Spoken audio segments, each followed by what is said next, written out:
Pemberangkatan haji ini adalah masalah ibadah wajib dalam Islam. Jadi pengelola haji ini nggak boleh main-main, nggak boleh serampangan gitu. Kalau main-main begini apa kemudian kita minta ke Pak Jokowi, udah Pak Jokowi diambil alih Pak Luhut sajalah, seperti halnya kasus minyak goreng gitu kan, diambil alih Pak Luhut. Jadi semuanya Pak Luhut saja yang diambil alih karena menteri-menterinya tidak bekerja dengan baik gitu ya.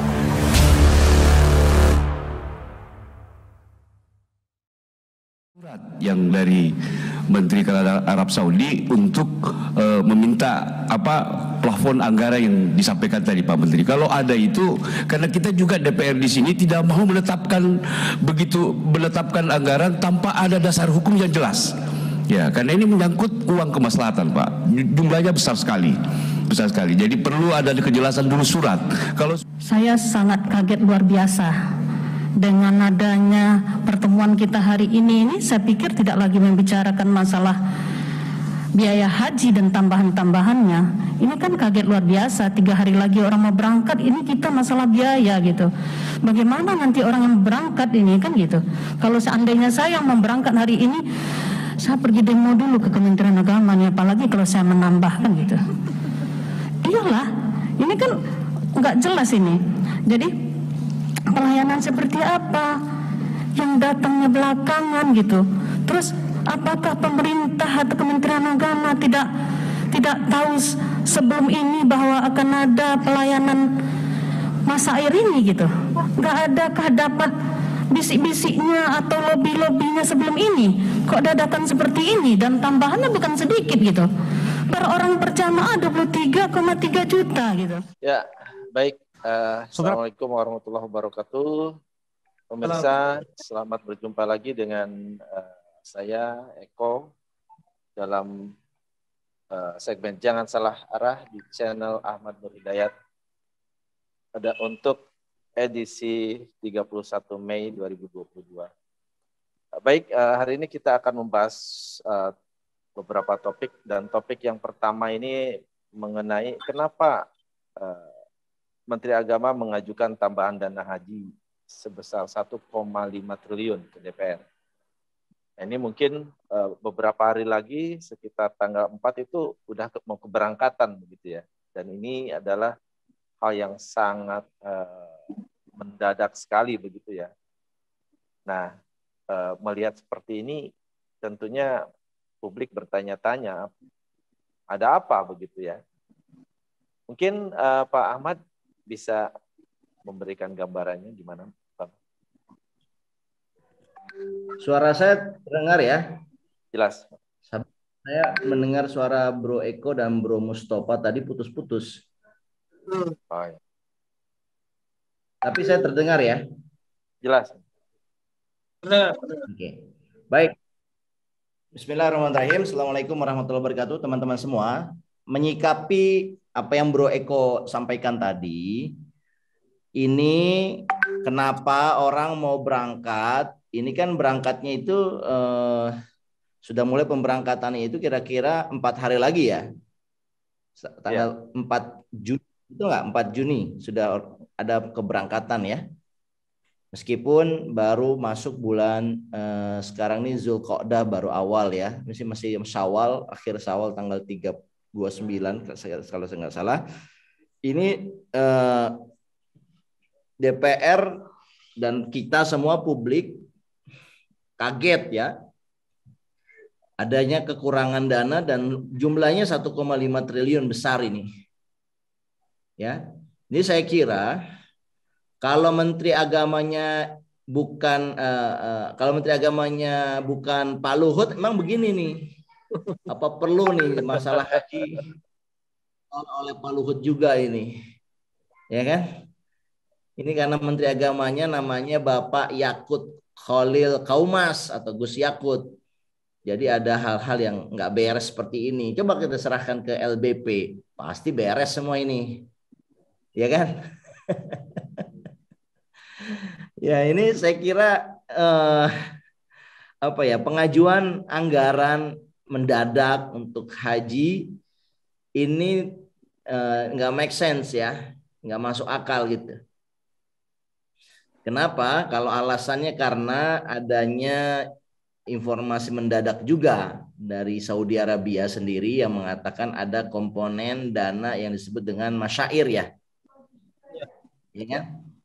Masyair itu dianggap sebagai layanan puncak jamaah haji tanggal 9 Juli ya. Di Arafah, di Musdalifah, ya, di Mina, itu puncaknya haji gitu. Nah, ada tambahan biaya di situ yang disebut dengan biaya masyair. Ya, saya kira ya sebelum pemerintah Indonesia mengajukan ya Menteri Agama mengajukan tambahan dana ke DPR, ini harusnya Menteri Agama ini berani bicara ke pihak Saudi Arabia dulu. Kenapa? Kalau seandainya ini benar yang disampaikan Gus Yakut ya, kenapa adanya perubahan harga, adanya penambahan biaya masyair ini 1 bulan ya sebelum pelaksanaan? Tentunya ini akan mengganggu manajemen pemberangkatan haji di Indonesia dan di seluruh negara saya kira. Ditanya dulu dong. Ini kan nggak ada beritanya ya. Akan adanya kenaikan itu dan tidak ada kemudian satu sikap publik yang transparan yang menunjukkan bahwa pemerintah Indonesia protes misalkan sama adanya kenaikan biaya itu misalkan. Atau ini jangan-jangan ya jangan-jangan sebetulnya sudah jauh-jauh hari diberitakan ada kenaikan masyair ini, biaya masyair ini, cuman kita tidak meresponnya atau agak sedikit lambat meresponnya. Ya, saya kira kalau apapun alasannya, kalau mendadak seperti ini ya 1 bulan, saya kira saya ingin mengusulkan agar DPR ini menolak ini tambahan biaya 1,5 triliun itu ditolak saja oleh DPR dengan alasan ya seharusnya eksekutif dalam hal ini adalah menteri ini mengajukan cara lain selain meminta tambahan, misalkan caranya adalah protes dulu, menyampaikan satu notis ya. Foreign notice yang isinya adalah satu protes. Kenapa kenaikan ini kok dalam tidak direncanakan di jauh-jauh hari begitu. Dan namanya orang sudah punya komitmen berangkat dan ini komitmennya kan disampaikan jauh saya kira sebelum keberangkatan. Kalau di Indonesia mungkin 6 bulan ya sebelum keberangkatan. Bahkan datanya menunjukkan 96% calon jamaah haji yang sudah mendapatkan kuota tahun ini sudah membayar lunas. Ya nggak bisa dong, masa pembayarannya sudah 96% sudah lunas, tapi biayanya belum fix, malah ada kenaikan. Nah ini tentunya saya kira ini harus menjadi tanggung jawab dari negara gitu. Dan kalau diplomasi Indonesia ini canggih, kenaikan biaya masyair dari Saudi Arabia ini harusnya dibebankan kepada Saudi Arabia sendiri, karena Anda nggak bisa dalam waktu dekat menaikkan biaya begitu gitu. Nah ini kan simpang siur nih, yang benar yang mana ya? Saya kira kita ingin mengatakan bahwa pemberangkatan haji ini adalah masalah ibadah wajib dalam Islam. Jadi pengelola haji ini nggak boleh main-main, nggak boleh serampangan gitu. Kalau main-main begini apa kemudian kita minta ke Pak Jokowi, udah Pak Jokowi diambil alih Pak Luhut sajalah. Ya, seperti halnya kasus minyak goreng gitu kan, diambil alih Pak Luhut. Jadi semuanya Pak Luhut saja yang diambil alih karena menteri-menterinya tidak bekerja dengan baik gitu ya. Saya kira kan ide seperti itu bisa aja muncul gitu ya. Gitu, Bro. Ya, ini artinya kan masuk akal nggak, Bang, untuk Arab Saudi tidak mempertimbangkan dampak kalau memberikan apa istilahnya meminta untuk menginformasikan perubahan ini secara mendadak begitu. Karena mungkin mereka juga pastinya punya empati gitu ya. Artinya supaya tidak kaget, pasti jauh-jauh hari sebelumnya harus disampaikan begitu. Apakah ini sesuatu yang masuk akal begitu? Ya. Gimana, Bang? Ya kalau menurut saya memang gini ya, ini kan kayak travel agent aja, kayak lembaga travel, dia sudah memperkirakan sejumlah harga yang akan naik atau agak turun ya sebelum pelaksanaan gitu. Dan Departemen Agama ini kan sebetulnya memainkan peranan sebagai travel agent. ya, satu agent yang membantu menjalankan, memberangkatkan jamaah dengan jamaah sudah dihitung membayar jumlah tertentu dan jamaah harusnya mendapatkan satu kenyamanan kan. Kalau kita ikut travel agent kan ada kenyamanan kan. Nah, saya kira ini adalah satu hal yang memalukan ya. Menurut saya memalukan Menteri Agama ini. Ini menunjukkan Menteri Agama ini tidak bekerja ya spesifik, mungkin CQ-nya ke Dirjen Haji. Tidak bekerja kok. Kenapa ini sangat mengganggu pelaksanaan jamaah haji, dan ini mendadak sekali ya, 4 hari sebelum Indonesia resmi memberangkatkan hajinya. Kalau dilihat ya, kalau dibagi rata ya, itu kira-kira jamaah haji itu kekurangan 20 juta per orang. Ya, 20 juta per orang itu gede loh. Gede loh. Dan saya kira nggak mungkin penambahan 20 juta itu dibebankan kepada jamaah yang akan berangkat tahun ini, nggak mungkin. Jadi solusinya menurut saya ya, pertama ini memang Dirjen Hajinya ini harus mundur dulu. Nggak benar nih Dirjen dan juga menterinya ini harus mundur dulu. Nggak benar dia mengelola haji kok 4 hari begini kemudian dikasih tahu informasi kenaikan. Ini mundur dulu, berarti ini menunjukkan bahwa Menteri Agama tidak bekerja. Ini aib ini. Ini memalukan ini. Dan Menteri Agama ini kan salah satu pilarnya mengurusin masalah persoalan-persoalan agama, persoalan-persoalan haji ini kan satu pilar ya. Kalau ini tidak tanda kutip mumpuni ya, tidak bekerja ya, buat apa di situ?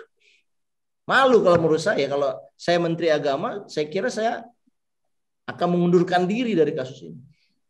Satu, yang kedua, ya apa dong solusinya? Nah, setelah yang apa istilahnya, yang bekerja ini kemudian mengakui dia salah dan kemudian dia mundur. Yang kedua adalah DPR ya bersama Presiden ya itu berembuk untuk menggunakan dana abadi haji ya. Dana pengelolaan haji ini dana abadi umat ya, istilahnya DAU ini bisa diambil ini untuk membiayai kenaikan biaya tambahan ini masyair. Tapi sebelum itu ini harus diaudit dulu, kenaikan tambahan ini benar atau ada penumpang gelapnya. Harus dipastikan bahwa memang penambahan itu bebas dari konflik kepentingan, tidak ada penumpang gelap, tidak ada korupsi di situ, dan itu adalah memastikan benar-benar uang tambahan itu diberikan untuk kenyamanan para jamaah. Misalkan ya, tempat bermukimnya di Mina itu jangan jauh-jauh dari tempat jumrohnya, ya kan? Kalau jamaah Indonesia ini kan kasihan di balik bukit ya. Ya, meskipun pemerintah Saudi Arabia sudah menyiapkan terowongan, yaitu disebut dengan terowongan Mina, ada 1, 2, 3, ada berapa jalur, tapi terowongan ini kan seringkali yang menjadi insiden dari kecelakaan atau dari satu musibah yang biasanya dialami oleh para jamaah haji. Jadi kalau kita melalui terowongan itu resikonya lebih tinggi ya. Bisa nggak sih misalkan ya, jamaah haji Indonesia ini sekali-sekali dong nggak usah lewat terowongan, nggak usah di balik bukit. Ya seolah-olah seluruh jamaah haji Indonesia itu mendapatkan fasilitas yang VIP gitu loh. Jangan orang-orang yang hanya berbiaya mahal saja, yang dia dekat dengan lempar jumrohnya. Tetapi bagaimana negara bisa mengupayakan kenyamanan jamaah seperti tempat di Minanya itu dekat dari tempat jumrohnya, sehingga dia tidak harus memiliki resiko yang besar ya saat dia melakukan ibadah lempar jumroh misalnya. Nah ini yang ketiga ya. Saran saya ini berembuk, kemudian diputuskan berapa jumlah yang benarnya dan kemudian dikeluarkan dari dana abadi umat. Tetapi yang pengelolanya ini harus mundur dulu dong. Ini kan berarti dia nggak kredibel selama ini kan kita haji ini 3 tahun ya. Apa istilahnya COVID ini kan kita nggak memberangkatkan kan gitu kan. Ya, ini artinya harusnya ada persiapan yang baik dan matang dari Departemen Agama. Kalau tidak matang begini ya berarti mereka nggak bekerja gitu loh. Mereka layak mundur lah kalau menurut saya. Mereka harusnya malu dan mereka harus mengundurkan diri. Saya kira begitu. Ya, lagi-lagi apa ya, menunjukkan menteri-menteri ini tidak bekerja secara kompeten ya. Jadi di berbagai bidang, kemarin-kemarin juga banyak kebijakan yang salah arah. Kemudian sekarang haji pun yang kita pikir sudah mau berapa hari lagi orang berbahagia, tiba-tiba dihadiahi nih oleh kabar yang seperti ini gitu, tidak mengenakan ya, bahkan sangat merugikan gitu. Mengajukan tambahan 1,5 triliun untuk kebutuhan 4 hari lagi gitu loh. Ini kan seperti apa? Seperti orang dijebak mau nggak mau harus bayar gitu loh. Ini apa sih tadi ya? Kalau Bang Matur sudah punya kira-kira disuruh mundur dulu kali ya tadi pengelolanya, menterinya juga. Digetok. Iya dan saya kira gini ya, penambahan 20 juta per orang ataupun jadi 1,5 triliun ini kan pertanyaannya apakah dibebankan kepada jamaah? Jelas tidak mungkin. Kalau saya ngelihat udah jamaah tahun ini yang sudah membayar dan yang sudah memang diresmikan akan berangkat tahun ini, kuotanya sudah ada tahun ini jangan diganggu, biarkan mereka ibadah dengan tenang. Nah, sekarang biarkan pemimpin, policy makers itu berpikir keras dari mana dananya, ya. Let's say kita katakan 1,5 triliun ini hitungannya sudah benar. Ya, maka saran saya ini bisa menggunakan dana abadi umat. Ya, 1,5 triliun untuk memberangkatkan orang dana haji. Toh dana ini kan dikelola oleh BPKH, ya, Badan Pengelola dan Keuangan Haji, ya. Nah, BPKH inilah yang kemudian